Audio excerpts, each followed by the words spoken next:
এটা কি করতেছেন আপনারা? বাঁশপাতার চা? ওগুলা কি শুধু বাঁশপাতা আছে না অন্য কিছু আছে? শুধু বাঁশপাতা। শুধু বাঁশপাতা? জি। এটা এটা কি মানে এটা চা হয় কেমনে? চা মানে চা পাতা, যেমন চা পাতা থেকে যেমন চা তৈরি হয়, তেমনি বাঁশপাতা থেকে তেমন বাঁশপাতার চা তৈরি হয় আর কি। বুঝলাম না, এই যে চা পাতা দিয়ে চা হয়, বাঁশপাতা দিয়ে চা হয়, এটার বিশেষত্ব কি? আসসালামু আলাইকুম, আমি সাইফুদ্দিন সাইব, কোয়ান্টাম ব্যাম্বুরিয়ানের কিউরেটর হিসেবে আছি।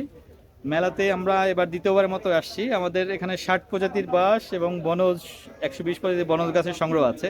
এছাড়া আমরা বেশ কিছু ব্যাম্বো প্রোডাক্ট নিয়ে এসেছি, বাঁশ থেকে যে তৈরি বাঁশের বোতল, গ্লাস এবং দৈনন্দিন যে কাজে ব্যবহার হয় সেই প্রোডাক্টগুলো নিয়ে এসেছি, ইকো ফ্রেন্ডলি প্ল্যান্ট প্রোডাক্ট। এবং আমাদের আরও একটা স্পেশাল আইটেম আছে, ব্যাম্বো লিপ টি। এটা আমি মেইনলি চায়নাতে খেয়ে এসেছিলাম। মানে বাঁশপাতার চা, মানে বাঁশের তো অন্য গুণাগুণ আছে, বাঁশপাতার মধ্যে মূল উপাদান যেটা থাকে এটা সিলিকা থাকে প্রচুর পরিমাণে। সিলিকা ম্যাক্সিমাম ফুডেই থাকে না, কিছু সামুদ্রিক ফুডের মধ্যে থাকে, আর হচ্ছে বাঁশপাতাটায় পাওয়া যায়। এবং এটার হচ্ছে যে কোলাজেনের উৎপাদনটা ন্যাচারালি বাড়ায়। অনেকের বয়স হয়ে গেলে চামড়া ঝুলে যায়, স্কিন ইলাস্টিসিটি কমে যায়, এই কোলাজেনের উৎপাদনটা এই চা পাতা থেকে বাঁশপাতার টিতে পাওয়া যায়।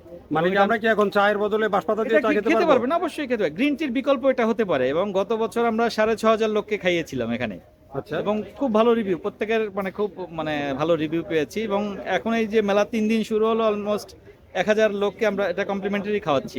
মানে এটা কি কোনো নতুন একটা মার্কেটিং নাকি আসলে কোনো উপকারিতা আছে? উপকারিতা আছে, অবশ্যই উপকারিতা আছে। এবং চায়নাতে আপনি নিজেই গুগল করে দেখতে পারবেন, এটা যে মানে খুব প্রচলিত। চায়না, ইন্দোনেশিয়া, জাপানে এগুলো প্রচলিত, এটা এটা হার্বাল ফুড হিসেবে প্রচলিত, এবং চায়না প্যাকেটজাত করেই তারা বিক্রি করে। আপনাদের বাঁশের মধ্যে কোন প্রোডাক্টটা বেশি চলতেছে?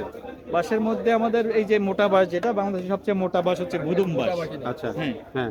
এই যে এটা হচ্ছে যে 26 ইঞ্চি পর্যন্ত এর ব্যাস পরিধি হয়। কি কাজে নেয় মানুষ এগুলো? এটা হচ্ছে আপনার ফার্নিচারের কাজে লাগে এবং হ্যান্ডিক্রাফটসের কাজে লাগে। এছাড়া বললাম আমার এখানে 60 প্রজাতির বাঁশ আছে। বাংলাদেশে সাধারণত পাওয়া যায় 30 প্রজাতির বাঁশ, আমাদের সংগ্রহে আছে 210 প্রজাতি। আর আমাদের প্রতিষ্ঠানটা হচ্ছে বান্দরবন থেকে আমাদের আসা, আচ্ছা। বান্দরবনের লামা থেকে আমাদের আসা, আমাদের ব্যাম্বো সিস্টেমে এখানে। এবং বেশ কিছু এক্সক্লুসিভ বাঁশ আমরা এবার নিয়ে এসেছি, মানে যে জাপানিজ মুসো ব্যাম্বো, এটা মুসো, এটা হচ্ছে গুয়াডুয়া, এটা আমেরিকান, এটা জাপানি মুসো ব্যাম্বু। জি যে মুসো, এটা হচ্ছে গুয়াডুয়া।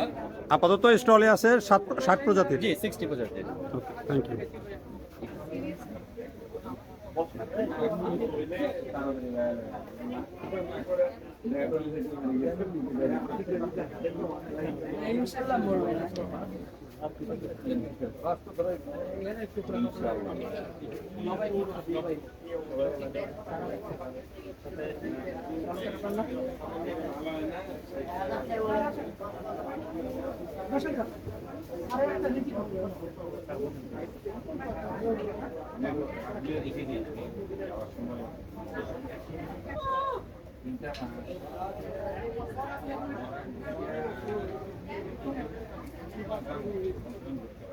ভালো হয়